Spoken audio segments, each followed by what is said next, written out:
Bonsoir à tous et bienvenue sur Monaco Info. J'espère que vous avez passé de très belles fêtes de Pâques et que vous n'avez pas trop d'aigreur à cause d'un trop plein de chocolat. Voici le sommaire de ce journal. Les vacances scolaires ont été décalées pour tomber aux mêmes dates que les vacances françaises du 9 au 26 avril. Qu'en pensez-vous? La réponse dans ce journal. Demain, mardi 6 avril, la journée internationale du sport au service du développement et de la paix. À cette occasion, depuis 2014, Peace and Sport invite le monde entier à manifester son soutien à travers le symbole de la carte blanche.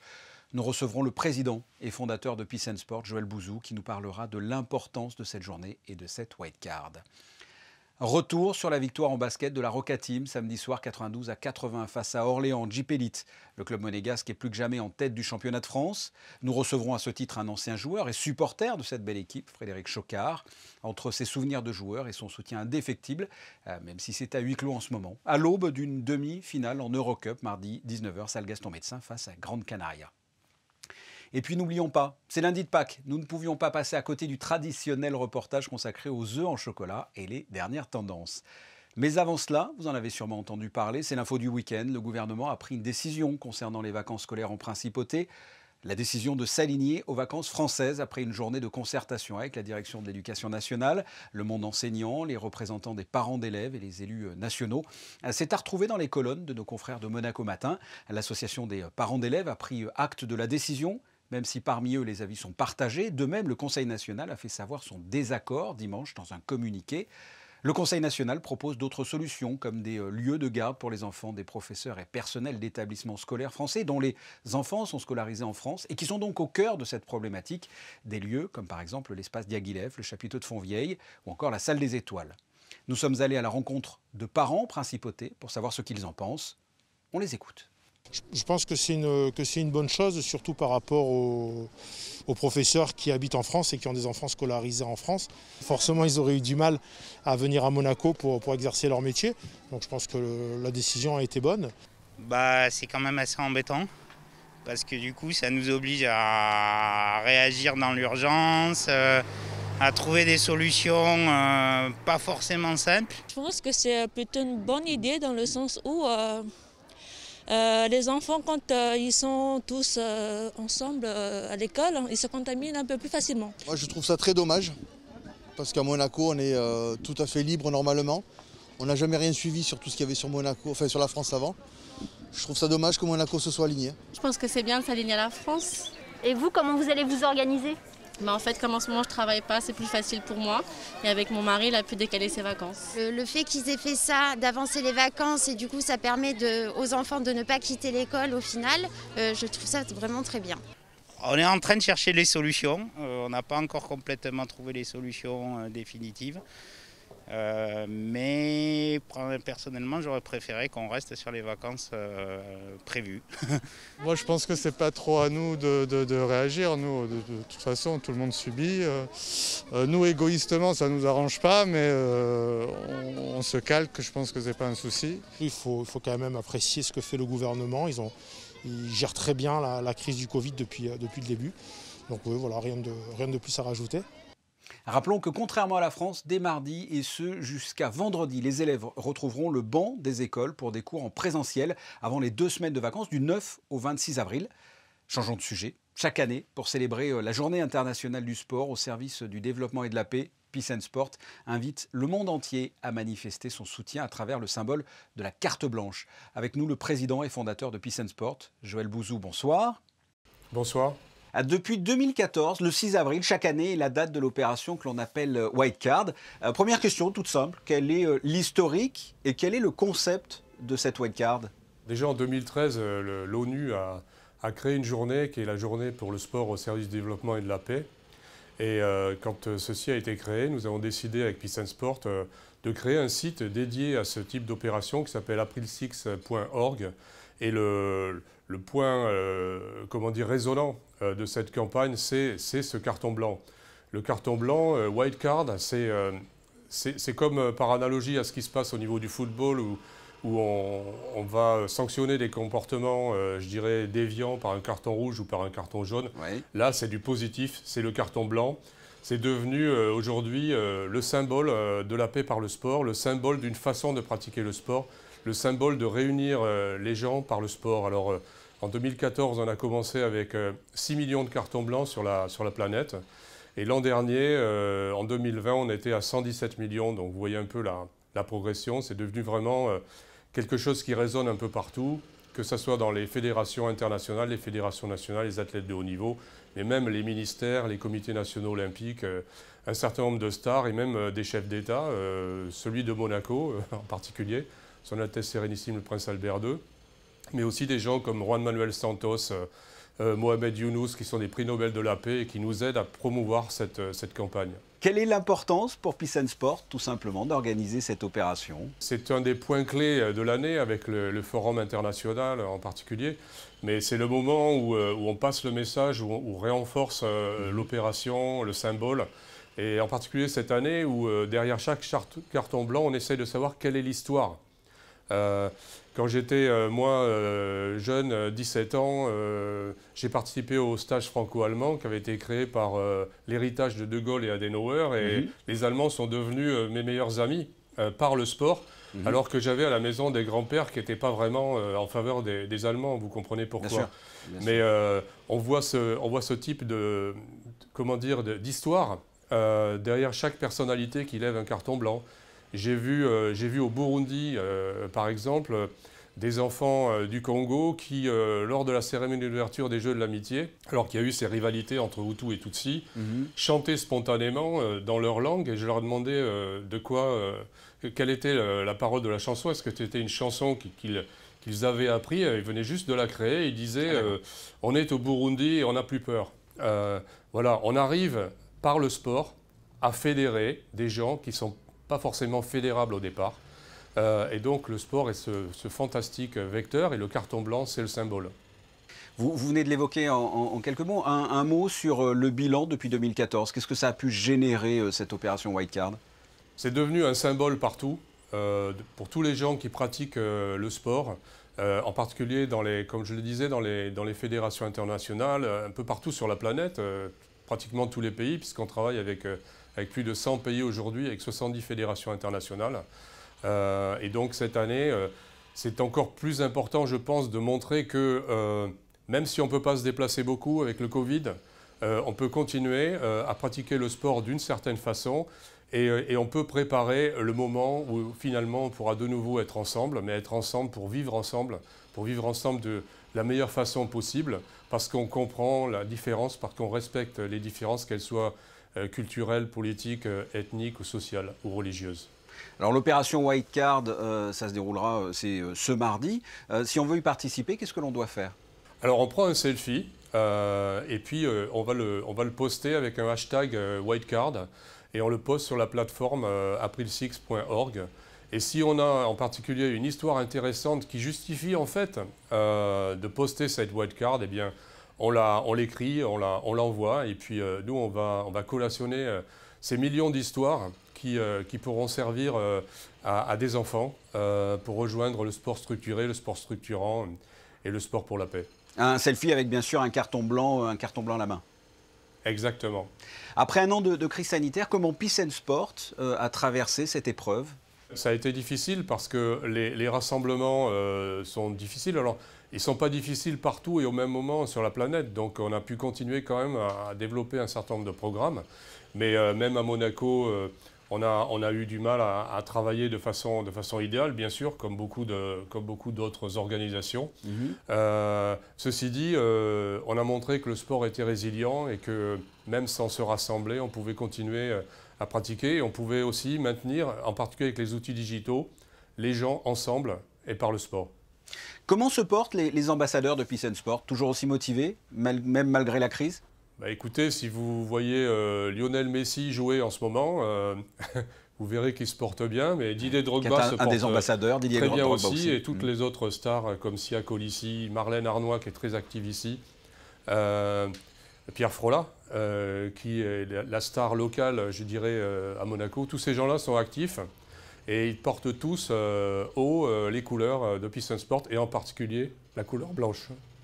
Joël Bouzou, on le rappelle, ce mardi 6 avril, opération White Card. Vous prenez une photo de vous, d'un de vos proches, avec un carton blanc à la main et vous l'envoyez sur les réseaux sociaux de Peace and Sport en tapant #WhiteCard ou en allant sur le site www.april6.org. Joël Bouzou, merci. Absolument, donc je vous fais, avec les moyens du bord, une White Card. Et on va le faire ici sur Monaco Info aussi. Merci pour votre soutien aussi. Restons dans le domaine sportif. En basket, Monaco vit une saison exceptionnelle. Mardi, pour la première fois de son histoire, la Roca Team jouera une demi-finale d'Eurocup. Nous allons y revenir dans quelques instants. Mais avant cela, parlons du championnat de France, où là aussi Monaco est au meilleur niveau, tout simplement en tête de la Jeep Elite. Retour sur le dernier match. Les joueurs monégasques se sont imposés sur leur parquet samedi soir, 92-80 face à Orléans. Le résumé avec Frédéric Hélion. Après l'accro face à Cholet lundi dernier et la défaite surprise de 21 points, le deuxième revers de la saison en Jeep Elite, la Roca Team a renoué avec le succès en championnat samedi soir. Une victoire 92-80 face à Orléans au terme d'un match au scénario un peu fou.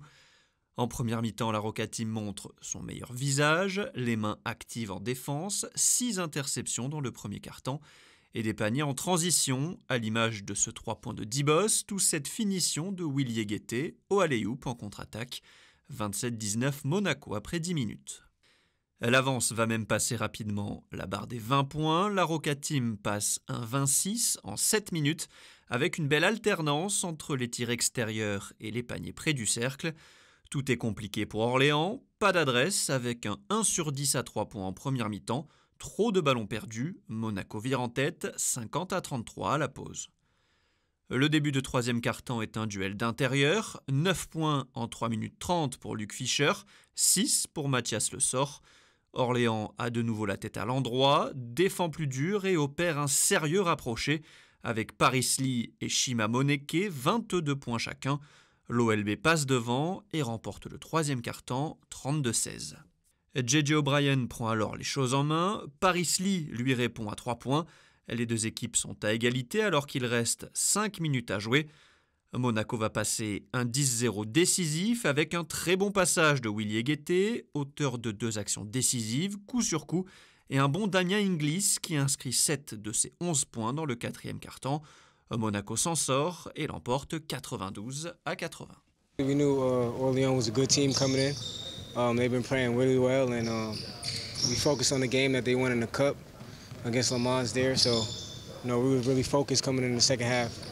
A lot of things went on that didn't go our way in the second half that we can't complain about. But Orléans is a good team, so they fought. But good thing we was able to stay resilient and do well while coach, had a little situation. But you can see how strong and how we fight as a team being here. We already played 2, I would say, crazy games already in Orléans, so we was ready for this. We opened the game really good and then made some mistakes. And okay, they came out also with a great energy. So I'm happy at the end we won. We was also thinking a little bit about the minutes, about the players, trying to manage the minutes in a different way for the game on Tuesday. So at the end. No injuries, and that's most important. We are all healthy, ready, and we have 2 days to prepare for the game. Bonne nouvelle, vous l'avez entendu, pas de blessés pour le grand événement qui nous attend. Je vous l'ai dit, pour la première fois, Monaco s'est qualifié pour les demi-finales d'Eurocup. Le premier match se jouera mardi, 19h, à Monaco, face à Gran Canaria. Un match, comme toute la saison, à huis clos. Pour en parler, nous sommes avec un supporter, Frédéric Chocard, bonsoir. Bonsoir. Un supporter, mais pas que. Je vous connaissais comme un des responsables de la fédération d'athlétisme, mais vous étiez aussi un ancien joueur de basket. Vous avez joué au plus haut niveau. Alors c'est vrai que j'ai eu cette chance dans ma jeunesse, en effet, de jouer avec l'équipe professionnelle de Monaco dans les années 80, de 83 à 88 ou 89 à peu près. Entre autres avec Robert Smith, qui a été quand même un des meilleurs Américains meneurs de jeu du championnat de France pendant des années. Quels sont les souvenirs que vous gardez de cette période-là, en élite comme ça? Alors c'est vrai que le championnat était un peu différent, c'était moins physique, moins rapide. Et puis, non, c'était beau à voir quand même. Hein. C'était très spectaculaire aussi. Et il y avait une ambiance fabuleuse et familiale, disons. C'était un peu moins professionnel. On était vraiment comme une grande famille dans cette équipe. Et d'ailleurs, les résultats de l'époque, en 88, où on a failli être champion de France, avec Bill Swick comme entraîneur, et résultaient de cette belle ambiance qu'il y avait dans l'équipe. On se retrouvait sans arrêt tous ensemble pour aller manger, boire un coup. Après les matchs, on était toujours tous ensemble.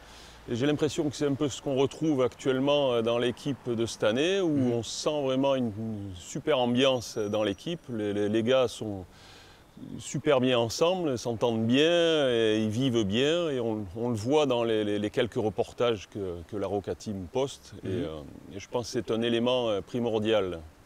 Qu'est-ce que ça vous fait, vous l'avez évoqué, comme ça, de voir depuis plusieurs années maintenant la Roca Team au plus haut niveau, en tant que supporter maintenant?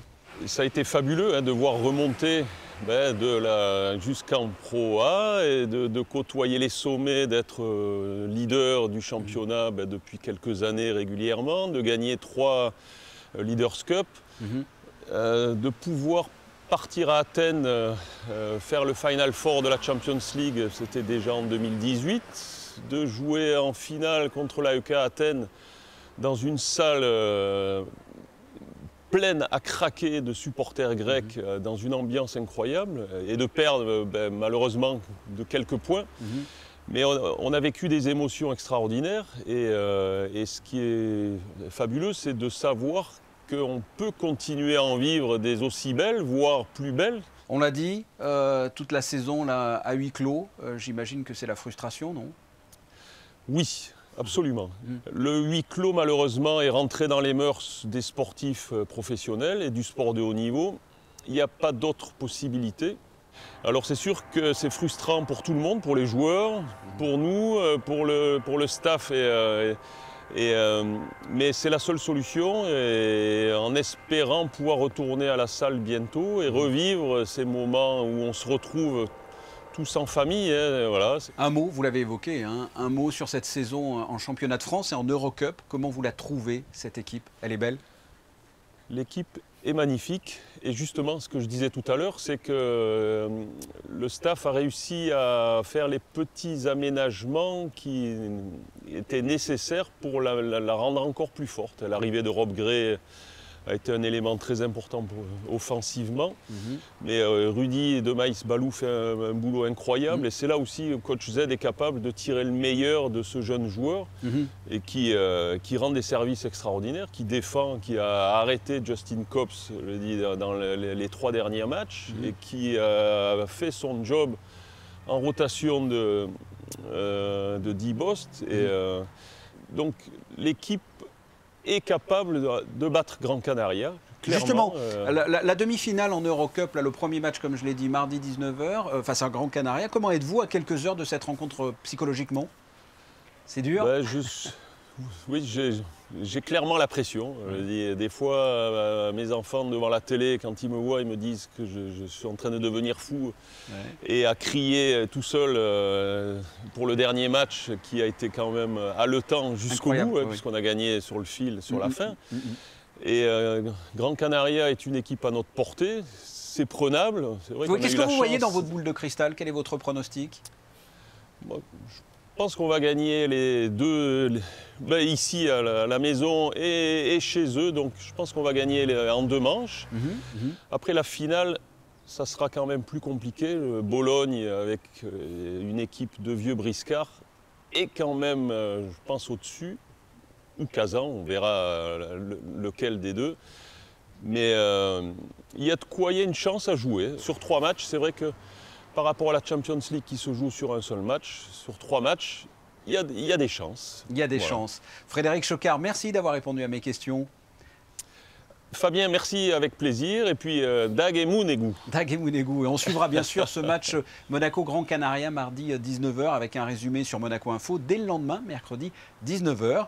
On passe au reste de l'actualité. En bref, avec vous, Christine Datomel, bonsoir. Bonsoir Fabien, on reste dans le domaine sportif avec du football et l'AS Monaco qui, après sa victoire face à Metz en championnat, retrouve les joueurs de Frédéric Antonetti ce mardi pour les 8e de finale de Coupe de France. La dynamique doit rester la même, on est sur une bonne dynamique, on a envie de gagner, la motivation est toujours la même, on a envie d'aller le plus loin possible. Un match de Coupe de France, que ce soit un match de Ligue 1 ou de Coupe de France, on veut le gagner. On joue pour gagner, tous les matchs on veut les jouer pour gagner, donc c'est sûr que la motivation ne change pas. L'objectif est d'aller le plus loin possible et voilà, on va se donner les moyens pour. Je vous rappelle la date, les 8e de finale de la Coupe de France, Monaco-Metz, ce mardi à 18h45. Christina, si je vous dis bmcstream.com, vous me dites ? Eh bien, il s'agit de la nouvelle plateforme vidéo des ballets de Monte-Carlo, Fabien. bmcstream.com vous permet de profiter depuis chez vous des spectacles des ballets de Monte-Carlo et de partager des moments de danse précieux, un dispositif inédit qui offre à la fois un abonnement et des options de paiement à la séance avec une visualisation multicaméra interactive unique. L'Opéra de Monte-Carlo présente Boris Godunov de Modeste Moussorgsky. Et oui, cette œuvre qui a été malmenée par les pouvoirs publics avant sa création en 1874 sera présentée les 22, 27, 29 avril et le 2 mai à 14h à l'Opéra Garnier. Titre mythique de l'opéra russe, Boris Godunov dresse le tableau de la société russe du XVIe siècle et ses soubresauts politiques. Le musée d'anthropologie préhistorique de Monaco a ouvert ses portes à Pâques. Effectivement, un atelier a été organisé cet après-midi du lundi de Pâques pour les enfants au musée d'anthropologie. Les petits se sont inspirés d'objets préhistoriques pour décorer des œufs grâce à des techniques artistiques comme la peinture ou encore le modelage. Panier sous le bras, les enfants se sont ensuite aventurés au cœur du musée pour une chasse aux œufs aussi chocolatée qu'amusante. À ce week-end, une autre chasse aux œufs a rassemblé les petits à quelques centaines de mètres du musée. Oui, la veille, soit dimanche de Pâques, la célèbre chasse aux œufs du parc Princesse Antoinette a battu son plein. Sous forme de chasse au trésor, les enfants ont fouillé les moindres recoins du parc pour trouver des indices et repartir avec surprise et chocolat. Un après-midi toujours très apprécié de nos chères petites têtes blondes, Fabien. Merci Christinda. On reste dans la même thématique. Vous venez de voir des images de la chasse aux œufs au parc Princesse Antoinette. Eh bien, comme chaque année, avant ce week-end pascal, c'était la chasse aux œufs dans les boulangeries-pâtisseries, les chocolateries ou dans les grandes surfaces pour acheter des chocolats de Pâques. Alors, quelle a été la tendance cette année? La réponse dans ce reportage. Depuis l'Antiquité, pour de nombreuses civilisations, la tradition est d'offrir à Pâques des œufs décorés, symbole de vie et de renouveau. Mais au cours des siècles, l'œuf a rencontré le chocolat et cette tradition a évolué au fil du temps. Lapin, poule, œuf, cloche, mais aussi poisson et coquillages. À chacun sa légende et sa symbolique.